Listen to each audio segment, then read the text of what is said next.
Hello guys, magandang hapon.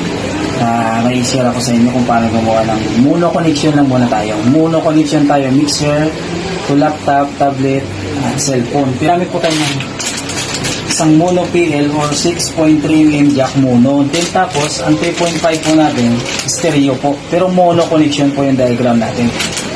Isang PL lang po gagamitin natin, pero left and right din po yung tutunog. Swak na swak po ito. Kaya turuan ko po kayo kung paano gagawin. Ayan guys, una sa lahat yan ang kagamitan natin kanina yung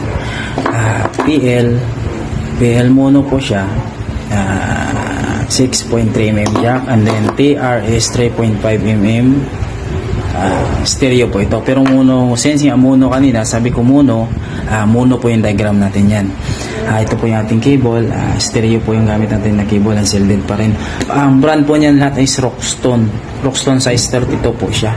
Maliit po yan, slim lang, bagay na bagay po sa mga source natin, laptop, tablet, at saka cellphone. Magaan lang po yan.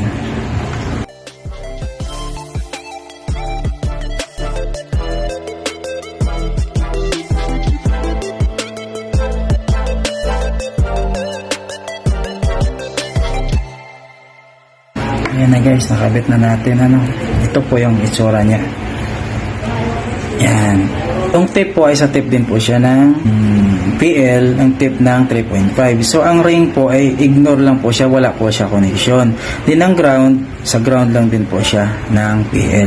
Tapos po natin ito na magawa, susubukan po natin sa ating audio mixer kung maganda po yung signal. Kabit lang po natin to.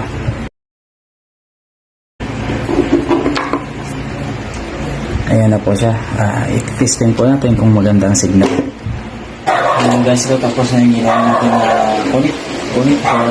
Ito yung mono connection. I-testing natin sa ating audio mixer kung maganda po yung signal. Tapos natin siya ilalagay sa line in channel 3. Ito po yung cellphone natin na gagamitin at papatugtugin ka natin. Ayan po. Play. Volume po natin. Susubukan. Tingnan po natin kung tumutunog talaga dito. Right? Malalaman natin mamaya sa panel. On. Naka-on na po yan ang ating cellphone. Ito po siya yung channel na to.